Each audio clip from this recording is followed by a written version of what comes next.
Bismillahirrahmanirrahim. Saya mulakan pelajaran sains kita tahun ini dengan sedikit ulang kaji pelajaran tingkatan 1. Cuba lihat gambar ini. Tentu sekali anda kenal gambar-gambar ini. Ini adalah gambar sel.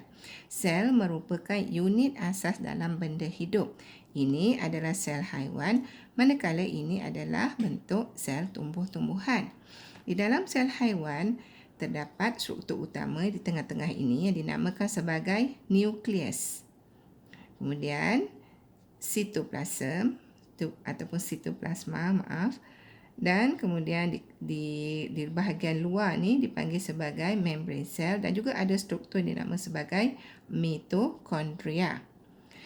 Dan sel haiwan ini terdapat dalam badan manusia lelaki dan manusia perempuan. Cuma berbezanya, kalau dalam sel perempuan, sel haiwan untuk pembiakan dinamakan sebagai ovum, manakala lelaki dipanggil sebagai sperma. Apabila kita lihat di sini. Okey. Saya harap awak dapat lihat.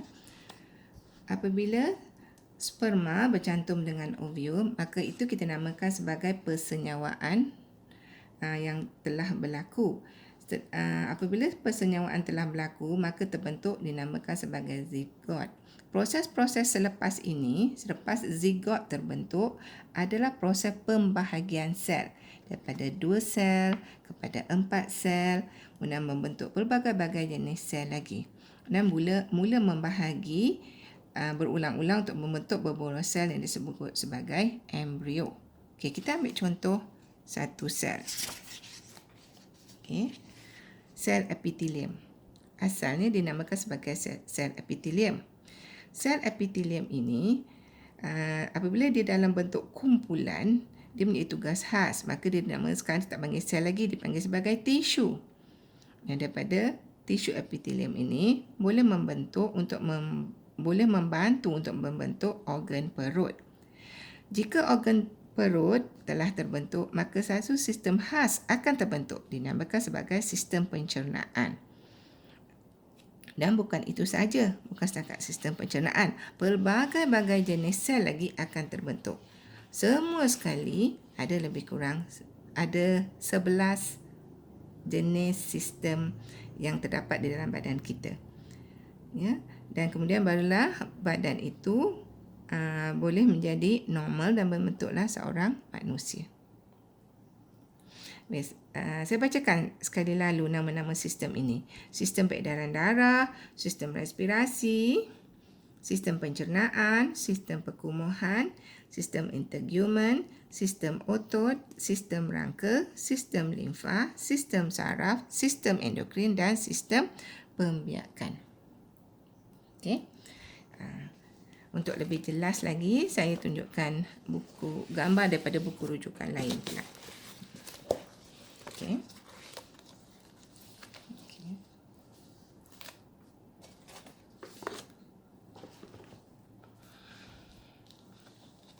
Saya harap jelas ya. Okey, kita lihat yang pertama ni. Ini adalah sistem pembiakan, sistem peredaran darah. Bagaimana saya tahu ini adalah sistem peredaran darah? Sebab ada organ yang utama ni, iaitu organ jantung. Kemudian ini pula dinamakan sebagai sistem pencernaan. Okey. Kita boleh jelas tahu sistem pencernaan sebab dia tunjukkan gambar perut, hati, mulut, esophagus, sistem pencernaan. Yang telah awak belajar semasa di tingkatan 2 dahulu. Dan yang ketiga ni dinamakan sebagai sistem endokrin. Sistem endokrin ini adalah sistem yang merembeskan hormon untuk mengkoordinasikan aktiviti badan dalam manusia. Dan bila sebut hormon, pernah tak awak dengar hormon yang dinamakan sebagai estrogen? Estrogen adalah sejenis hormon dan ia dihasilkan, yang di sini dia merembeskan, dan dihasilkan di sini pula. Ya, dia merembes. Nampak tak ni? Menghasilkan hormon. Contohnya yang ini. Ya, dia menghasilkan hormon yang dinamakan sebagai hormon estrogen. Hormon estrogen hanya dihasilkan oleh sistem pembiakan perempuan. Manakala kalau sistem pembiakan lelaki, hormon lain pula dirembeskan ataupun dihasilkan. Hormon itu dinamakan sebagai testosteron. Okey, ini salah satu fungsilah sistem endokrin. Dan ini daripada gambar ni tentu awak tahu kan, ini adalah sistem rangka yang menyokong badan kita, bantu kita untuk berdiri dan sebagainya, dan melindungi organ-organ dalaman kita. Contohnya dalam ni ada jantung. Ya, ada jantung, ada paru. Jadi untuk melindungi organ-organ yang lembut ini, maka terdapatlah tulang rangka ni. Tulang rangka ni yang akan membantu untuk lindungi organ-organ yang lembut itu. Seterusnya ini dinamakan sebagai sistem limfa. Sistem limfa ini adalah untuk mempertahankan badan kita daripada serangan penyakit. Dan yang nombor 2 ini nombor 7 ya, nombor 7 dinamakan sistem integumen. Sistem integumen ni terselit kat belakang ni, dia malu ya. Adalah satu sistem yang bantu untuk menutupi dan melindungi seluruh badan. Apa yang dimaksudkan melindungi seluruh badan? Contohnya kulit, rambut, kuku, dilindung badan kita. Dan nombor 8, ini dinamakan sebagai sistem otot. Okey, sistem otot ni buat apa?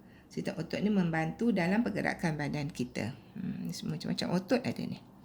Okey, dan yang ke-9, ini dinamakan sistem saraf. Okey, sistem saraf. Bagaimana saya tahu ini adalah sistem saraf ni? Yang paling atas sekali ada otak. Dan ini adalah sistem, yang ni ada paru, maka sistem respirasi. Dan akhir sekali dinamakan sistem perkumuhan. Dan di sini adalah apa yang dinamakan sebagai buah pinggang atau ginjal. Keseluruhan sistem ini yang saya tunjukkan kepada anda perlu ada di dalam manusia supaya kita menjadi seorang manusia yang normal dan sihat. Okey, banyak yang perlu dipelajari dalam sekolah menengah. Semasa awak di tingkatan 1, awak diajar untuk satu sistem saja, sistem pembiakan. Kemudian dalam tingkatan 2, cikgu awak ajar sistem pencernaan. Dalam tingkatan 3, insya-Allah saya akan ajar sistem saraf, sistem respirasi dan sistem peredaran darah. Okey, itu saja. Terima kasih.